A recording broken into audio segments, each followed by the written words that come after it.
এই কাম বন্ধ কর, এদিকে আয় মিনাল, এদিকে আয় জীবন, এদিকে আয়। আসসালামু আলাইকুম ভাই। ওয়ালাইকুম সালাম। শোন জীবন, কাছে আয়। তোরা তো ছুটির কথা কইছিলি না, আমি মালিকের কাছে গেছিলাম, বুঝছো? সেই গরম পড়ছে, আমার কাছেও খারাপ লাগতেছে। এক কাজ কর, মালিক তো ছুটি দিবেরই চায় না, আমি কয়ে টয়ে তোকে ছুটির ব্যবস্থা করছি। যা রেস্ট নে। ধন্যবাদ ভাই। আচ্ছা যা, কালকে সকাল সকাল কাজে চলে এস, যা। এই তোমরা আর এক ঘন্টা কাজ করে পরে চলে দেও।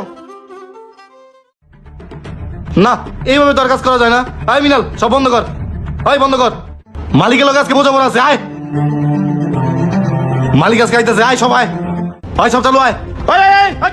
ওই কন্ট্রাক্টরের বাচ্চা, তোর লগে কোনো কথা নাই। যা কথা হইব মালিকের লগে। তুই আমাকে 6 দিন ধরে হাজিরা দিস না। সকালে গলে কর বিকালে, বিকালে গলে কর সকালে। আরে মালিকও সময় হয়ে গেছে। আয় যা, আয় তোর কামে যা। আয় আমার বোট একবারে করি মানে সিধা তুমি নিতে পালাই দেবো। তোমার একেবারে সাথে পালাই দেবো। কি করছিস? স্যার, তোর লগে কোনো কথা নাই। স্যার স্যার, এই কি হইছে? কি হইছে? স্যার, আপনি আমাকে একসাথে ধরে হাজিরা দেন না। আমরা গরিব, আমাকে সংসার চালানো লাগে না, আমাকে পেট চালানো লাগে না। আমরা একসাথে ধরে কোনো হাজিরা টাকা পাই না। কি বলো? আমি তো তোমাদের সব 1000 টাকা দিয়ে দিই। মুন্না, তুমি ওদের 1000 টাকা দাও নাই? না মানে স্যার, ওই টাকাটা স্যার একটু ব্যক্তিগত কাজে লাগাইছি স্যার। ব্যক্তিগত কাজে লাগাইছি মানে? তুমি কি জানো যে ওরা দিন আনে দিন খায়? একদিন যদি ওরা 1000 টাকা বাসায় না নিয়ে যায়, পরদিন ওদের চুলে আগুন জ্বলে না। এই কাজ করো তুমি। স্যার, শুধু কি তাই? এটা তখন একটা খারাপ মানুষ। ওই এদিকে আয়। ওরা দুজন মিলা আপনার বিল্ডিং এ যত লোহা লোক আছে সব চুরি করে বিক্রি করে, আর বিক্রি করে 50% ভাগ নেয়। আপনার বিল্ডিং একদম টাকা তুলতেছে। ওই দিন চুরি করার সময় আমরা সবকিছু দেখছি। কন্ট্রাক্টরে নিয়ে ওরা ভাগ বাটোয়ারা করতেছে। এই কাম কদিন ধরে? না ভাই, আজকে প্রথম, আর জীবনে চুরি করুম না ভাই। মালিক কাছে নিয়ে নে ভাই। আচ্ছা আরে ভয় পাইছ না, ফোন এত কম রড চুরি করে সগল। যেই রড নিচে তো এবার 2টা বিড়ির পয়সা হইব না, আর একটু বেশি করে নিতে পারস না? এই গাদা ফোন, এখন থেকে বেশি বেশি করে চুরি করবি, বাকিটা আমি দেখবো না, ঠিক আছে? ঠিক আছে ভাই। লাভ জয়ব, তুই আর 50-50। যা রডগুলো নিয়ে তাড়াতাড়ি রেখা উপরে থাকা কাজ, যা যা।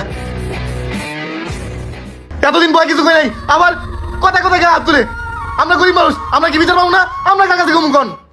গায়ে হাত তুলে মানে? আমি কখনো আমার শ্রমিকদের সাথে খারাপ ব্যবহার করি না। তাদের ঘাম শুকানোর আগে আমি তাদের পারিশ্রমিক দিয়ে দিই। ও তোমার সাথে এরকম খারাপ ব্যবহার করছে?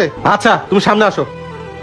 ওর কানের নিচে 2টা কষায় থাপ্পড় বসাই দাও। স্যার এবার মতো মাফ করে দেন। এই চুপ, একদম কথা বলবি না। এই মারো। ইয়ে মানে মারতে বলছি, মারো। ব্যথা কই লাগছে? এখানে শোন, তোরা দুটারে আমি এই বিল্ডিং এর আশেপাশে যেন না দেখি। বাইরে শুধু একদম বের হবি। যা যা, বিল্ডিং থেকে নাম নাম। জীবন শোনো, তোমাদের যত 1000 টাকা পয়সা সব আমি দিব, ঠিক আছে? চলো কাজ করো।